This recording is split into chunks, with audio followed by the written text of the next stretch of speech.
एक बार एक बुजुर्ग महिला शराब की दुकान में जाती है और वहां बैठे हुए एक शराबी को समझाते हुए कहती है, बेटा, तुम्हें पता है शराब पीना बहुत ही बुरी बात है। इससे तुम्हारी सेहत को कितना नुकसान हो सकता है। उस महिला की बात सुनकर वह शराबी कहता है, माता जी, बात तो आपकी सही है, पर मैं क्या करूं? मैं तो अपनी परेशानियां भुलाने के लिए शराब पीता हूं।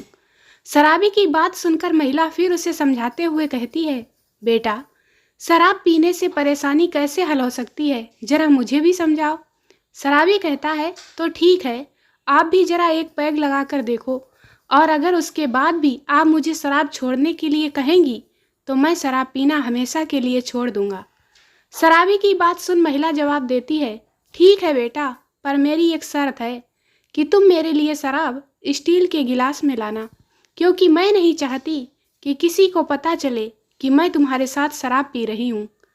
शराबी उस महिला की बात मान जाता है और काउंटर पर जाकर वेटर से कहता है, मुझे एक पैग विस्की दो स्टील के गिलास में डालकर। शराबी की बात सुनकर वेटर मुस्कुराता है और जवाब देता है, अच्छा, तो वह शराबी बुढ़िया आज फिर आ गई। एक बार एक शिक्षक कक्षा में बच्चों को ब्लड प्रेशर के बारे में पढ़ा रहा होता है। बच्चों, जैसा कि आप जानते हैं कि अगर मैं अपने सिर के बाल खड़ा हो जाऊंगा तो मेरा रक्त मेरे सिर की ओर तेजी से प्रवाहित होने लगेगा, जिसकी वजह से मेरा चेहरा लाल पड़ जाएगा। बच्चा बोला, जी मास्टर जी। शिक्षक, तो फिर बच्चों एक बात बताओ, अभी जैसे मैं अपने पैरों के बल खड़ा हूँ तो रक्त का प्रवाह मेरे पैरों की तरफ क्यों नहीं हो रहा? शिक्षक की बात सुनकर एक बच्चा उठता है और कहता है, मास्टर जी, मैं बताऊं? शिक्षक, हाँ बताओ बेटा। बच्चा बोला, मास्टर जी, क्योंकि आपके सिर की तरह आपके पैर खाली नहीं हैं। एक बहुत ही पहुंचे हुए संत थे, ध्यान साधना के जानकार, हमेशा मुस्कुराते रहते थे। आने वाले शिष्य उल्टा सीधा कुछ भी पूछें हमेशा हंसकर जवाब देते थे। गुस्सा तो कभी आता ही नहीं था। गजब का धैर्य था। उनकी ख्याति दूर दूर तक थी। एक बार एक पत्रकार ने उनका इंटरव्यू लेते हुए पूछा, बाबा, आपके गुरु कौन है? आपने ये धैर्य, ध्यान और साधना की शिक्षा कहाँ से ली? संत ने उस पत्रकार की ओर प्रेम से देखा और सांस छोड़ते हुए बोले, बेटा, मैंने 20 साल लेडीज सूट और साड़ी के शोरूम में काम किया है। एक टीचर अपनी क्लास के बच्चों को कहती है कि वो अमेरिकन है। वो अपनी क्लास के बच्चों से कहती है कि यदि वो भी अमेरिकन है तो हाथ उठाएं। वो नहीं जानते थे कि ऐसा क्यों कह रही है, पर अपनी टीचर की तरह लगने के लिए उन्होंने अपने हाथ आग की लपटों की तरह हवा में उठा दिए। पर वहाँ एक लड़की अपवाद की तरह बैठी थी। उसका नाम गीता था और वो भीड़ के साथ नहीं भागी। टीचर ने उसको पूछा, वो सबसे अलग क्यों रहना चाहती है? गीता ने कहा, क्योंकि वो अमेरिकन नहीं है।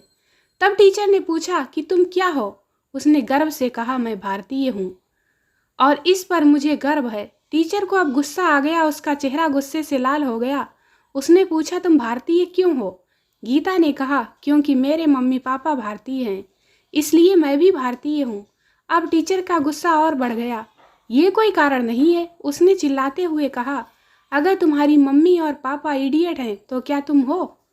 थोड़ी देर रुकने के बाद हल्की सी मुस्कान के साथ गीता ने कहा, तो फिर मैं अमेरिकन हूँ। चुन्नू, आजकल तो हर चीज की किफायत हो रही है। मुन्नू, यार वो कैसे?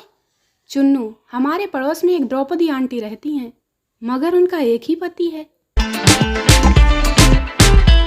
स्वर्ग वाले, हम तुम्हारे ऊपर मुकदमा करेंगे। नर्क वाले, ठीक है, हम भी देखते हैं तुम किसके सहारे हम पर मुकदमा करोगे। स्वर्ग वाले, वकीलों को लाएंगे और क्या। नर्क वाले, लेकिन वकील तो सारे हमारे यहाँ पर हैं। बाप, बेटा 5 के बाद क्या आता है? बेटा 6 और 7 पापा। बाप, शाबाश बेटा, मेरा बेटा तो बहुत इंटेलिजेंट है। अच्छा, तो 6 7 के बाद? बेटा 8 9 10। बाप, और उसके बाद? बेटा, और उसके बाद गुलाम, बेगम, बादशाह। छोरो, तू व्हाट्सएप पर है क्या? छोरी, नहीं, मैं तो मेरे घर पर हूँ। छोरो, मेरा मतलब है व्हाट्सएप यूज करती है क्या? छोरी, नहीं, मैं तो गोरी होने के लिए क्रीम यूज करती हूँ। छोरो, अरे पगली, व्हाट्सएप चलाती है क्या? छोरी, नहीं पगले, मेरे पास साइकिल है, वही चलाती हूँ। छोरो, मेरी माँ, व्हाट्सएप चलाना आता है क्या? छोरी, तू चला लेना, मैं पीछे बैठ जाऊंगी। पति पत्नी में झगड़ा हो रहा था। पत्नी सुबकते हुए बोली, काश मैंने अपनी माँ की राय मानी होती और तुमसे शादी ना की होती। पति बोला, क्या? तुम्हारा मतलब तुम्हारी माँ ने तुम्हें मुझसे शादी ना करने की राय दी थी? पत्नी बोली, और नहीं तो क्या। पति, हे भगवान, और मैं आज तक उस औरत को कितना गलत समझ रहा था। पति, साहब, मेरी पत्नी गुम हो गई है। पोस्टमास्टर, अबे अंधे है क्या? ये पोस्ट ऑफिस है, पुलिस स्टेशन नहीं। पति, माफ़ करना भाई, क्या करूं, खुशी के मारे कुछ समझ में ही नहीं आ रहा कि किधर जाऊं। हाई स्कूल में पढ़ने वाली दो लड़कियां आपस में बातें कर रही थीं। एक लड़की, यार, मेरे पापा ने कहा है कि इस बार अगर परीक्षा में फेल हुई तो तेरी शादी करा दूंगा। दूसरी लड़की, तो तुमने कितनी तैयारी की है?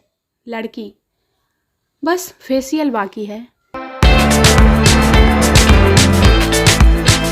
क्या कहूँ कि अब तुझे मोहब्बत नहीं रही, तेरे प्यार में वो पहली सी शिद्दत नहीं रही, या तेरी वफाओं का मौसम गुजर गया, या यूं कहूँ कि अब तुझे मेरी ज़रूरत नहीं रही।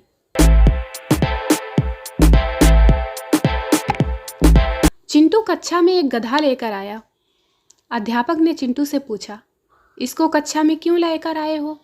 चिंटू बोला, सर, आपने ही तो कहा था कि आपने कई गधों को इंसान बनाया है, अब इसे भी इंसान बना दो। शिक्षक राजू से, तुम इतिहास में काफ़ी कमज़ोर हो, कल अपने पापा को बुला कर लाना। राजू शिक्षक से, सर, मैं पापा की जगह अपनी मम्मी को बुला कर लाऊं? शिक्षक, क्यों? राजू, क्योंकि वह आसपास रहने वाले सभी पड़ोसियों का इतिहास जानती हैं।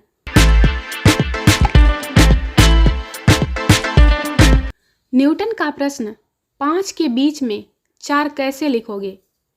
चीन ने कहा, चुटकुला है। जापान बोला, असंभव है। अमेरिका ने जवाब दिया, गलत प्रश्न। पाक ने बोला, मूर्खतापूर्ण प्रश्न। ब्रिटेन का जवाब, यह इंटरनेट पर मौजूद नहीं। भारत का जवाब, 5।